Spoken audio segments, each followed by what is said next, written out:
తనకిస్తున్న విలువ ఈ ఇంటి కూతురుగా నాకు ఇవ్వకుండా చేసింది. నా కడుపు రగిలిపోతుంది, నా గుండె మండిపోతుంది. నేను మాట అనటంలో నీకు తప్పుగా కనిపిస్తుందామ్మా? ఇంకొక్క మాట మాట్లాడావంటే నువ్వు ఈ ఇంటి నుంచి బయటకు వెళ్ళిపోయే పరిస్థితి వస్తుంది.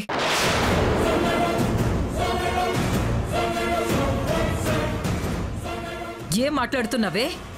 ఎవరి వల్ల ఎవరికి ఇబ్బంది కలిగింది? ఎవరు ఎవరిని బాధ పెట్టారు? రాధ నిన్ను బాధ పెట్టిందా? రాధ వల్ల నీకు నష్టం జరిగిందా?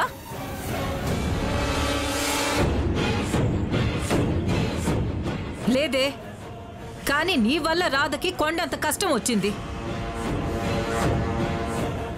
ఎవరో అడ్రస్ లేని అనామకుల్ని తీసుకొచ్చి నాటకం ఆడుకునే ఒక బ్యాచ్ని తీసుకొచ్చి రాధని వాళ్లతో పంపించాలని చూశావు. ఆ వెధవ నీ కూతురు విషయంలో తప్పుగా ప్రవర్తిస్తే నువ్వు శత్రువుగా చూసిన ఈ రాధే ఆ రోజు నీ కూతురు గౌరవాన్ని కాపాడింది, ఈ ఇంటి మర్యాదని నిలబెట్టింది, ఈ ఇంటి ఆడపిల్ల జీవితం అల్లరిపాలు కాకుండా చూసింది. ఒక తల్లిగా నీకు ఆ ఆలోచన లేకపోయినా ఆ ఆలోచన తనకుంది. కానీ తన విషయంలో నువ్వు ఎలా ఆలోచించావు? కడుపున పిల్లల్ని కనగానే అమ్మ అయిపోదే. మమకారం అంటే ఏంటో తెలుసుకోవాలి, ఎదుటివారిని ఎలా అభిమానించాలో తెలుసుకోవాలి, ఎదుటి వాళ్ళకి ఎలా విలువివ్వాలో తెలుసుకోవాలి. అది తెలియాలంటే సంస్కారం ఉండాలి. అప్పుడే ఆడదానికి అందం ఉంటుంది, అమ్మ అన్న పిలుపుకి విలువ ఉంటుంది. అనవసరంగా నా గురించి మీరు గొడవ పడద్దు. వద్దమ్మా, ఈ విషయంలో నువ్వేం కలగజేసుకోవద్దు. జయప్రదకి ఇలా జరగవలసిందే. ఏంటండి, మీ భార్యను అందరూ ఇలా మాట్లాడుతుంటే మీకు ఆనందంగా ఉందా? భర్త అంటే భరించేవాడు కానీ భార్యను బాధ పెట్టేవాడు కాకూడదు. నన్ను ఎవరైనా ఒక మాట అంటే తప్పు అని చెప్పాలి కానీ 4 మాటలు అనమని మీరే చెప్పకూడదండి. చూడు జయ, నేను ఇంటికి ఇల్లరికానికి వచ్చానని నువ్వు చిన్న చూపు చూసావు, కానీ ఈ ఇంట్లో మనుషులు మాత్రం అల్లుడుగారు అల్లుడుగారంటూ నాకెంతో విలువిచ్చారు.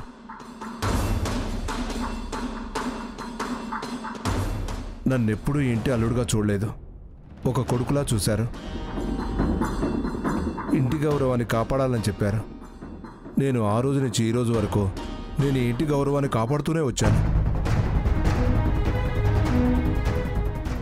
ఇంకా మురారి ఏం చేసినా మంచి చేశాడు. రాధ విషయంలో కూడా తను ఒక మంచి అమ్మాయిని ప్రేమించాడు. ఈ ఇంటికి వచ్చాక ఈ ఇంటి గౌరవం పెంచేలాగే రాధ కూడా ప్రవర్తించింది. కానీ నువ్వెందుకు బాగా పెంచుకున్నావు? రాధను ఇంటి నుంచి పంపించాలని నువ్వెందుకు అనుకుంటున్నావు? ఎవరి జీవితాన్నైనా నాశనం చేయాలనుకుంటే చివరికి అది మనకే తగులుతుందని మాత్రం తెలుసుకోలేకపోయావు. చివరికి నీ కూతురు దృష్టిలో కూడా నువ్వు ఈరోజు చెడ్డదానిగా మిగిలిపోయావు. ఇంకా నీ తప్పు లేదని నువ్వు ఎలా చెప్తున్నావు? విన్నావుగా, నిన్ను కట్టుకున్నవాడే నీ విషయంలో ఎలా మాట్లాడుతున్నాడు. నువ్వేంటో నీ బుద్ధేంటో ఇక్కడున్న అందరికీ తెలిసింది. ఇంకా ఏం దాచాలని చూస్తున్నావు? ఎవరిని మాయ చేయాలని ఆలోచిస్తున్నావు? చూడక, నా రాధ విషయంలో నువ్వు చాలా తప్పు చేశావు. అయినా సరే నిన్నేమీ అనొద్దని నా రాధ నాతో చెప్పింది. కానీ ఇప్పుడు నేను చెప్తున్నాను విను. తను నిండు గర్భవతి, డెలివరీకి దగ్గరగా ఉంది. ఇలాంటప్పుడు నువ్వు తనని బాధ పెట్టే మాటలు మాట్లాడితే నేను మాత్రం చూస్తూ ఊరుకోను. తమ్ముడు, నీ రక్తం పంచుకు పుట్టిన అక్క కన్నా ఎవరితోనూ జీవితాన్ని పంచుకున్నా. ఇంకా చాలక్క.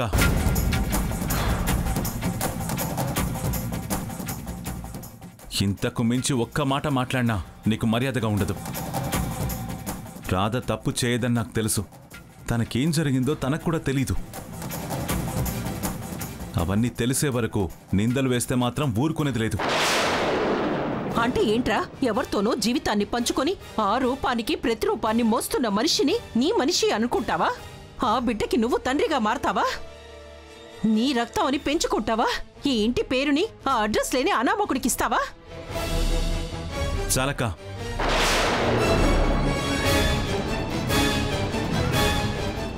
చెప్పాను కదా, రాధ విషయంలో తప్పుగా మాట్లాడితే మర్యాదగా ఉండదు అని. నువ్వు ఈ ఇంటి ఆడపిల్లవి, నీకు కావలసిన గౌరవం ఈ ఇంట్లో దక్కుతుంది. కానీ రాధ నా మనిషి. తనే నా జీవితం, తనే నా ఊపిరిగా బతుకుతున్నాను. తను నేను వేరు అని ఎప్పుడూ అనుకోలేదు.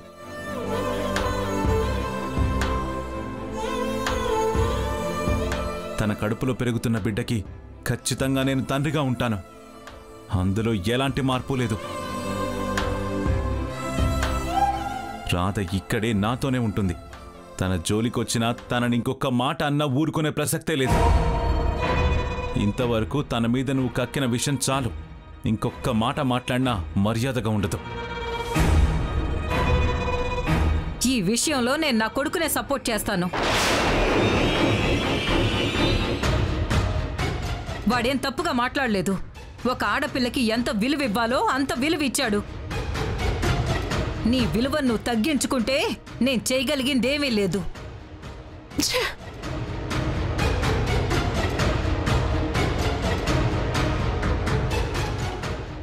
తప్పుగా అనుకోకమ్మా. పర్లేదండి.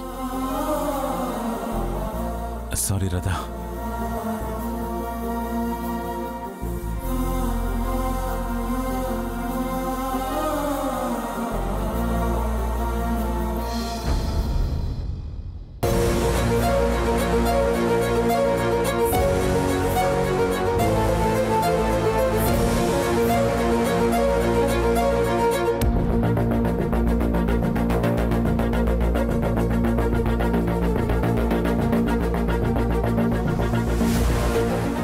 వచ్చారా? పారిపోతారేమో అనుకున్నాను. అదేంటండి అలా అంటున్నారు? మేమెందుకు పారిపోతాం? మరి ఇప్పుడు చేసిందేంటి? ఇంటికి తాళం ఉంది, ఫోన్ చేస్తుంటే బయట ఉన్నామంటున్నారు. దీన్ని పారిపోవడమే అంటారు. మాటలు మర్యాదగా రానివ్వండి. అందరూ చూస్తున్నారు. మీరు ఇలా అరవడం కరెక్ట్ కాదు. అబ్బో, అంత పౌరుషం ఉన్నోళ్ళు అప్పులు చేయకూడదమ్మా. అప్పులు చేసినా ఇలా తాళాలు వేసుకుని పారిపోకూడదు, తీర్చాలి. లేదంటే ఇలాగే మాట్లాడతాం.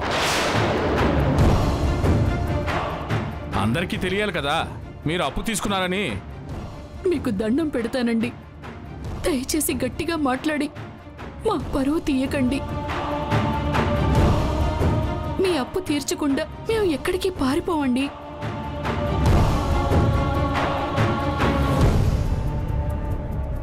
తల తాకట్టు పెట్టైనా సరే మీ డబ్బులు తిరిగి ఇచ్చేస్తాను. చాలే ఆపోవమ్మా. సినిమా డైలాగ్ చెప్పకండి. తల తాకట్టు పెట్టుకోవడానికి ఇదేం బంగారం కాదు. ఎందుకు పనికిరాని తల, పైగా అప్పులున్న తల. ఆ తలని ఎవరు తాకట్టు పెట్టుకుంటారు? ఎందుకండి అన్ని మాటలు అంటున్నారు? నేను ఉద్యోగం చేస్తున్నాను, ఎంతో కొంత మీ అప్పు తీరుస్తాను. ఉద్యోగం చేస్తే వచ్చే జీతం మీరు బతకడానికే సరిపోతుంది. అప్పులు చేసిన మీరు ఇంట్లో బాగానే ఉన్నారు, 3 పూటలా తింటున్నారు.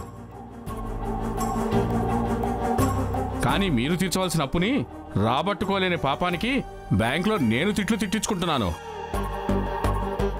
మీరు ఎక్కడ దొరుకుతారా అని రోడ్డు మీద పడి తిరుగుతున్నాము. అందుకని అప్పులు తీర్చుకోవాలి అంటే చేయవలసింది ఉద్యోగం కాదు, మీ అమ్మాయితో ఇంకో పని.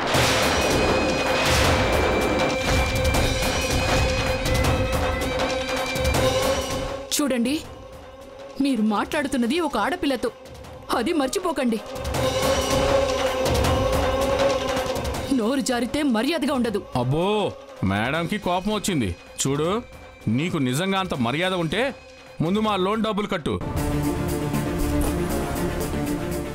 వడ్డీ కూడా కట్టకుండా ఇంటికి తాళం వేసి తప్పించుకొని తిరుగుతుంది మీరు. మర్యాద గురించి మాట్లాడితే ఇక్కడ ఎవడూ వినడు. పౌరుషం ఉన్న వాళ్ళైతే అప్పులు చేయకూడదు. అప్పులు తీసుకున్నాక తీర్చకపోతే ఎవరైనా ఇలాగా మాట్లాడతారు. తీర్చే మార్గాన్ని చెప్దాం అనుకుంటే నాకే మర్యాద అని చెప్పావు కదా. ఇప్పుడు గట్టిగా అడుగుతున్నాము, మర్యాదగా డబ్బులు కట్టండి, లేదంటే ఈరోజు పరిస్థితి మరోలా ఉంటుంది.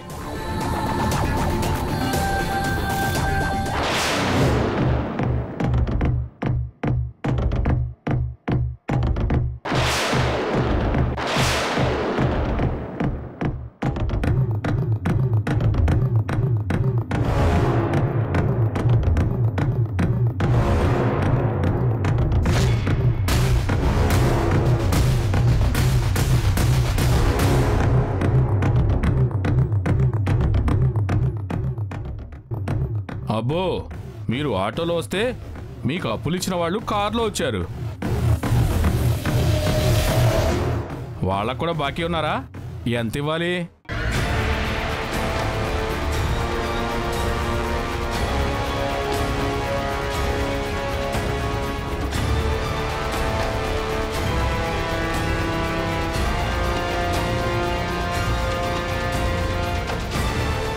చూడండి, వీళ్ళకి అప్పించిన పాపానికి మేమిక్కడ అడుక్కునే వాళ్ళలాగా అరుస్తున్నాము. ఇప్పుడు మీరు కూడా అప్పించుంటే వీళ్ళ నుంచి ఒక్క రూపాయి కూడా రాదు.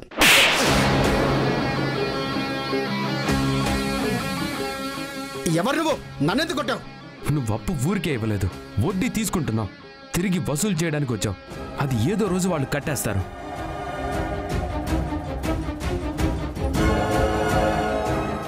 కానీ నువ్వు ఇలా నడి రోడ్డు మీద నిలబెట్టి వాళ్ళ నాన్న మాటలు మాట్లాడుతున్నావు. వాళ్ళ అప్పు తిరిగిచ్చాక నువ్వు ఈ మాట వెనక్కి తీసుకోగలవా? వాళ్ళ పరువు తిరిగి ఇవ్వగలవా?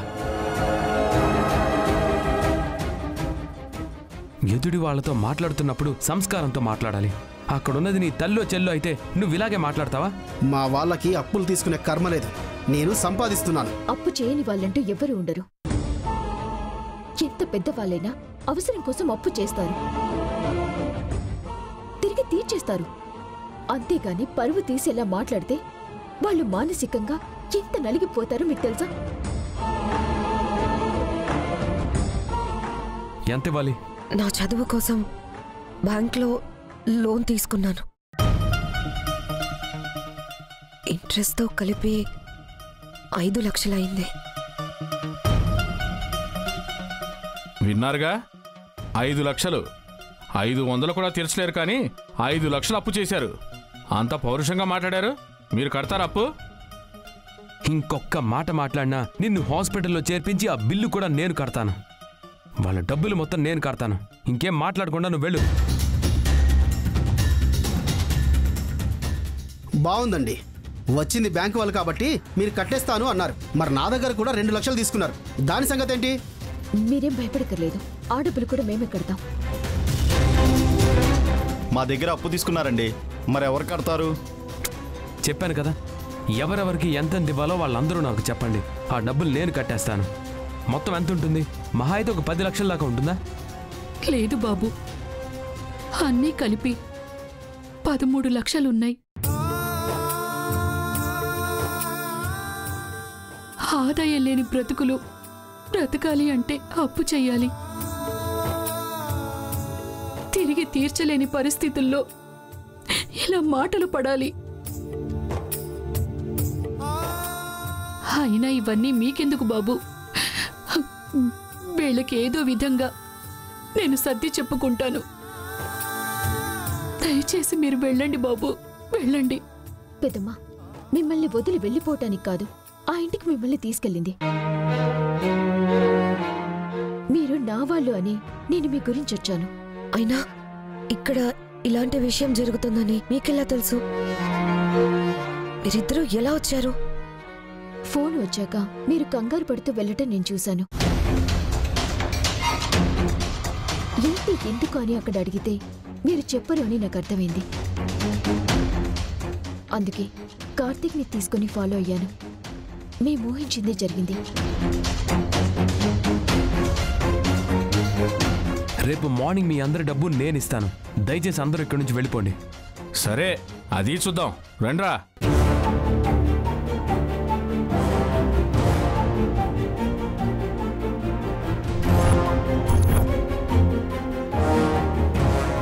క్షమించండి బాబు, మీ స్థాయికి తగిన వ్యక్తులు మేం కాదు. ఏదో అమ్మాయి పరిచయమైంది కదా అని మేము ఆ ఇంటికొచ్చాం. అనవసరంగా ఇప్పుడు మా బాధ్యత మీరు తీసుకున్నారు. మిమ్మల్ని మేము ఇబ్బంది పెడుతున్నాము. భలేవారండి. అయిన వాళ్ళు అనుకున్నాక వాళ్ళ కష్టాన్ని కూడా పంచుకోవాలి. డబ్బు శాశ్వతం కాదు, బంధాలు మాత్రమే శాశ్వతం. నీలిమ మీ గురించి ఎంత ఆలోచిస్తుందో ఇప్పుడు మేము వస్తున్నప్పుడు మాట్లాడింది. అలాంటిది మిమ్మల్ని ఇలాంటి పరిస్థితుల్లో ఎలా వదిలేస్తుంది? తను మా మనిషి అనుకున్నాక మీరు కూడా మా వాళ్లే అవుతారు. మరి మేము మిమ్మల్ని ఎలా వదిలేస్తాం? చూడండి పెద్దమ్మ, మీకోసం మేమున్నాం. మీకు ఎలాంటి సమస్య రాదు. అందరం కలిసి ఆనందంగా ఉందాం. ఇదంతా నా వల్లే జరిగింది నీలిమ. నేను చేసే ఉద్యోగానికి జీతం తక్కువ వస్తుంది. అది మేము బ్రతకడానికే సరిపోతుంది. చేసిన అప్పులకి వడ్డీ పెరుగుతున్నాయి. అవి కట్టాలంటే చేతిలో డబ్బులు ఉండడం లేదు. మిగిలిన డబ్బుతో సగం సగం వడ్డీలు కట్టినా వడ్డీతో పాటు అసలు కూడా పెరిగి తడిసి మోపుడవుతుంది. అదే నాకంటూ మంచి ఉద్యోగం ఉంటే మాకీ పరిస్థితి వచ్చేదే కాదు. ఇంక నువ్వేం బాధపడాల్సిన అవసరం లేదు. మా ఆఫీసులోనే నీకు మంచి ఉద్యోగం ఇస్తాను. మీరు హ్యాపీగా ఉండొచ్చు. మా మీద ఆధారపడ్డారన్న బాధ కూడా మీకుండదు. మీ కాళ్ళ మీదే మీరు నిలబడండి. కానీ ఇక్కడొద్దు, మా ఇంటికి వెళ్దాం పదండి. వద్దు బాబు, మా పరిస్థితి ఏంటో మీరిక్కడ చూశారు. మీ స్థాయి ఏంటో మేము అక్కడ చూసాం. మాలాంటి వాళ్ళం అలాంటి ఇంట్లో ఉండే అర్హత మాకుండదు. దయచేసి మమ్మల్ని ఇబ్బంది పెట్టకండి. ఇప్పుడు పరిస్థితి తలుచుకున్నాక మేమక్కడ తలెత్తుకుని ఉండలేము. వాళ్ల ముందు మేము మెలగలేము. ఏంటి పెద్దమ్మా, ఇక్కడ జరిగిందంతా మేమక్కడ చెప్తామనుకుంటున్నారా? మేమేమి చెప్పము.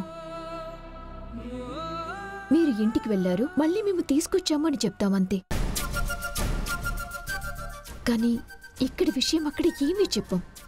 మీరేమీ ఇబ్బంది పడద్దు.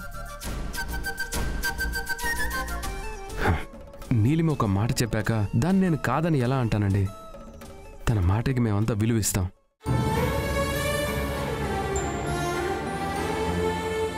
నేను కూడా ఏ విషయం చెప్పను.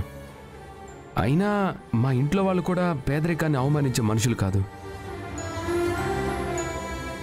వాళ్ళకి మనసులు మాత్రమే కావాలి. అలా ఒక వ్యక్తి మాకు నేర్పించింది. మీరేమీ బాధపడక్కర్లేదు. పదండి వెళ్దాం. నీలిమ, పద వెళ్దాం. పెద్దమ్మా, రండి పెద్దమ్మా, పద వెళ్దాం. రాక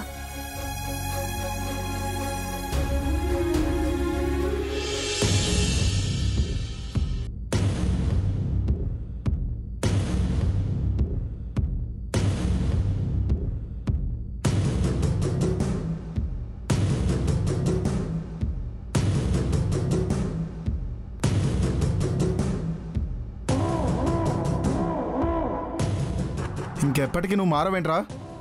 నువ్వేం చేయలేవని తెలిసినా కూడా ఎందుకురా ఈ వృధా ప్రయాస? చూడు, దేన్ని తెగదగ తెచ్చుకోకూడదు. వాళ్ళు నువ్వు మారావు అనుకుంటున్నారు. నువ్వు అలా ఉండడమే మంచిది. లేదంటే మాత్రం నీ బతికే మారిపోతుంది. నీ తలరాత వాళ్ళు రాస్తారు. జీవితాంతం జైల్లో ఉండేలా చేస్తారు. అప్పుడు నువ్వు మారావన్నా ఎవరు నమ్మరు. నిన్ను క్రిమినల్గానే చూస్తారు. అదేరా నేను కూడా ఆలోచిస్తున్నాను. ఒకప్పుడు నేను క్రిమినల్నే, ఇప్పుడు కూడా నన్ను క్రిమినల్గానే చూస్తారని మీరందరూ అంటున్నారు. మరి నీలిమ కూడా క్రిమినలే కదా, దాన్ని మాత్రం మంచిగా ఎందుకు చూస్తున్నారు? నేను చెప్పిన మాట అందరూ ఎందుకు నమ్మటం లేదు? ఎవ్వరు నన్ను నమ్మినా నమ్మకపోయినా ఆ పార్థు నమ్ముతానన్నాడు కదా. కానీ సాక్ష్యం కావాలని అడిగారు కదరా, దానికి ఏం సమాధానం చెప్తావు? నువ్వు లేని సాక్ష్యాన్ని సృష్టించలేవు. నీ మాటని వాళ్ళు సాక్ష్యంగా ఒప్పుకోరు. అందుకే చెప్తున్నాము, విలువ లేని చోట మాట్లాడకూడదు. నమ్మకం లేని చోట నమ్మించాలని ప్రయత్నించకూడదు. నువ్వు చెప్పింది నిజమేరా, చాలా విలువైన మాట చెప్పావు. నమ్మించాలి అంటే సాక్ష్యం కావాలి, కానీ అనుమానం కలిగించాలి అంటే ఒక మాట సరిపోతుంది. ఏ పార్థు అయితే నన్ను సాక్ష్యం అడిగాడో అదే పార్థు నీలిమని అనుమానించేలాగా నేను చేస్తాను.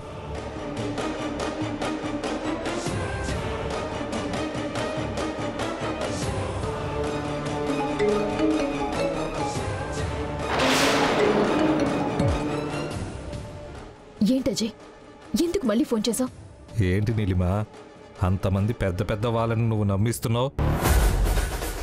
వాళ్ళందరూ నా మాట నమ్మడం లేదు. మరి నా ఫోన్ వస్తే ఎందుకు ఇలా వణికిపోతున్నావు? అజయ్, నేను మారాను అంటే నువ్వు నమ్మట్లేదు కదా. అలాగే నువ్వు ఎప్పుడు ఏం చేస్తావో అని నాకు భయంగానే ఉంటుంది కదా. ఒకప్పుడు జరిగిపోయిన దాని గురించి ఇప్పుడు నన్ను హింస పెడుతున్నావు. నేను కన్నీళ్లు పెట్టుకున్నా కూడా నువ్వు కరగడం లేదు. అందుకే నీ నుంచి ఫోన్ వచ్చిందంటే నాకు చాలా భయంగా ఉంది. నటించక నీలిమా, నువ్వెంత గొప్పగా నటించినా, ఎంతలా బాధపడినా నేను మాత్రం నీ విషయంలో కరుగుతాను అనుకోకు. ఏ సాక్ష్యాలు లేవు కదా, వాళ్ళు నా మాట నమ్మరు కదా అని నువ్వు చాలా తెలివిగా భయాన్ని నటిస్తూ ధైర్యంగానే బతుకుతున్నావు. కానీ నీ బ్రతుకును బయట పెట్టే సాక్ష్యం నాకు దొరికింది.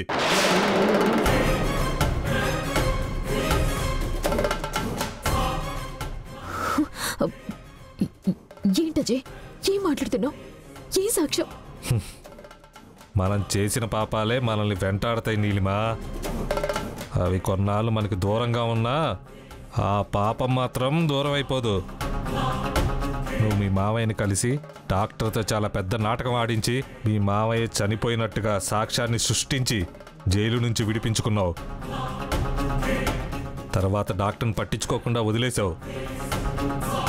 కానీ ఆ డాక్టర్ నన్ను కలిశాడు. నేను ఆ డాక్టర్ని నిలదీశాను. నీలిమా లాంటి దుర్మార్గులను ఎందుకు వదిలేశావని అడిగాను. దాంతో డాక్టర్ మారాడు. ఈరోజు రాత్రి గండిపేట దగ్గర నన్ను కలుస్తున్నాడు. మొత్తం అన్ని విషయాలు అన్నీ నాతో చెప్తాడు. అది మొత్తం నేను రికార్డు చేస్తాను. ఆ రికార్డును తీసుకొచ్చి మీ వాళ్ళకు చూపిస్తాను.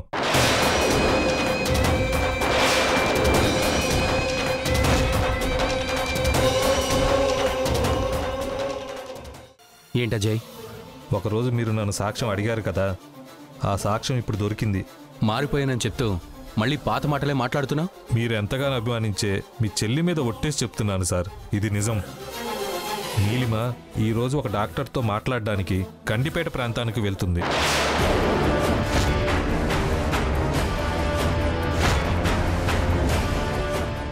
ఈ టైంలో నీలిమ ఎవరి కోసం వెతుకుతుంది? అంటే అజయ్ చెప్పింది నిజమే అన్నమాట. నీలిమ ఏదో చేయబోతుంది.